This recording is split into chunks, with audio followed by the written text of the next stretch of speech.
Коридорот 8 во Ќорсокак, која кочи изградбата на пругата.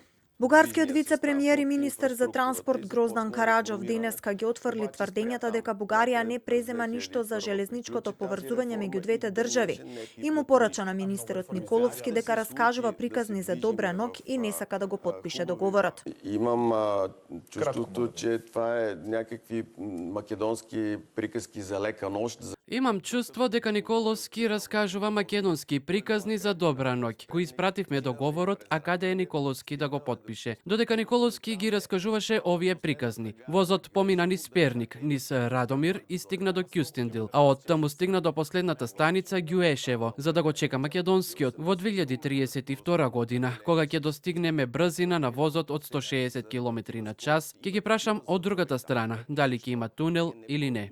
Но Николовски возврати со спротивни информации и го впери прстот кон официјална Софија. Пред 3 дена во интервју за емисијата 360 степени порача дека Бугарија не покажува реална волја за изградба на пругата и дека досега не одговорила на повеќе од 15 дописи од македонска страна. Потврди дека во владата е пристигнат предлог договорот и дека е формирано работно тело, но дека има спорни точки за кои треба да се разговара со официјална Софија. Фер е да се видиме и да ни кажат. Со самото тоа што одбегнуваат да се сретнеме, тоа многу говори за судбината на проектот. На наша страна се делата, на нивна се зборовите. Коридорот 8 е еден од најважните паневропски транспортни правци кој треба да ги поврзе Бугарија, Македонија, Албанија со Италија, како и пристаништата од Црното море преку Јадранот до италијанскиот брег. И покрај големите очекувања и меѓународната поддршка, реализацијата на проектот бележи бројни застои.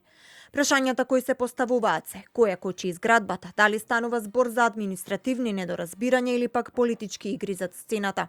И додека Скопје и Софија разменуваат ставови, регионот останува без клучна железничка врска која треба да ја подобри поврзаноста и економската соработка.